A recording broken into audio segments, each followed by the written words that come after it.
ఒక మంచి ప్లాట్ఫామ్ మీద, అంటే ఒక మామూలుగా మా స్క్రీన్ మీద మన సినిమా చూసి తర్వాత మీరు 3Dలో చూస్తే ఉండే ఆ ఎక్స్పీరియన్స్, బిలీవ్ మీ, అది మీరు చాలా గొప్పగా ఫీల్ అవుతారు. మన సినిమాని ఈ స్థాయికి తీసుకెళ్ళామా అన్నంత గొప్పగా ఫీల్ అవుతారు.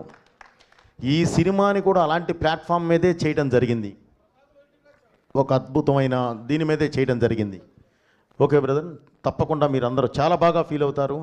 అలా అవ్వాలన్న ఉద్దేశంతోనే ఎప్పుడు బాలయ్య బాబు అభిమానులు కానివ్వండి, తెలుగు ప్రేక్షకులు కానివ్వండి, మన మీడియా వారు కానివ్వండి, ఒక కొత్తదనాన్ని తీసుకొచ్చి మీ ముందు నుంచో పెడితే దాన్ని తీసుకొచ్చి భుజాల మీద మోస్తారు, తల మీద పెట్టుకొని చూస్తారు.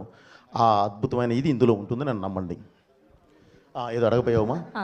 నిన్న ముంబై ఎక్స్పీరియన్స్ ఎలా ఉన్నింది? అండ్ అదరగొట్టేశారు హిందీ స్పీచ్. మొదటి ప్రమోషన్ ముంబైతో మొదలు పెట్టారు అండ్ అక్కడ రెస్పాన్స్ ఎలా ఉన్నింది? ఇప్పుడు నేను ఒకటే చెప్తున్నానండి సినిమా గురించి. ఈ సినిమా భారతదేశ ఆత్మ, ఈ సినిమా భారతదేశ పరమాత్మ, ఈ సినిమా ఈ దేశ ధర్మం, ఈ సినిమా ఈ దేశ ధైర్యం. ఇలాంటి ఒక అద్భుతమైన వేదిక మీదే, ఫౌండేషన్ మీదే ఈ సినిమా చేయడం జరిగింది. అంటే ప్రపంచ దేశాల్లో మీరు ఎక్కడికి వెళ్ళినా సరే మీకు ఒక మతం కనిపిస్తుంది, కానీ ఈ దేశంలో మాత్రమే ఒక ధర్మం కనిపిస్తుంది, సనాతన హైందవ ధర్మం. ఆ ధర్మాన్ని బేస్ చేసుకొని వెళ్ళేదే ఈ సినిమా.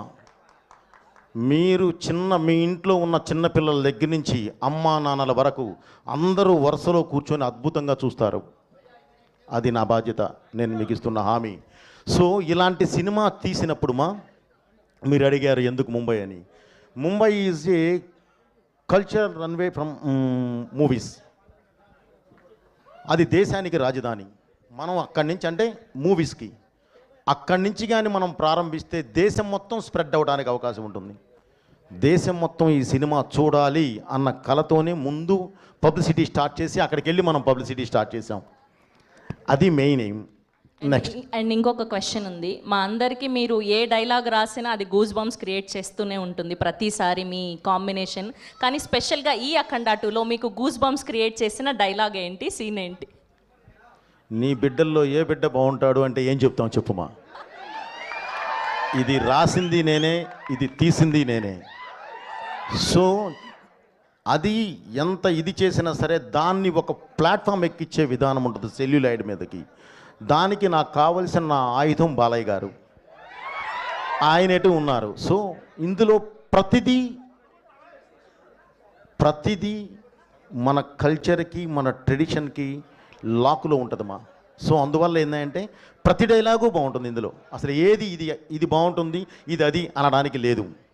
కాబట్టి ప్రతిదీ బాగుంటుందమ్మా. Thank you very much. నేను చెప్పా ఆల్రెడీ, ఆయన ఇలాంటి ఆన్సర్లే చెప్తానరా, అడగొద్దు మనం దొరికిపోతామని. అయినా సరే వాళ్ళు వినట్లేదు సార్, ఏం చేయమంటారు? అయ్యయ్యో లేదు.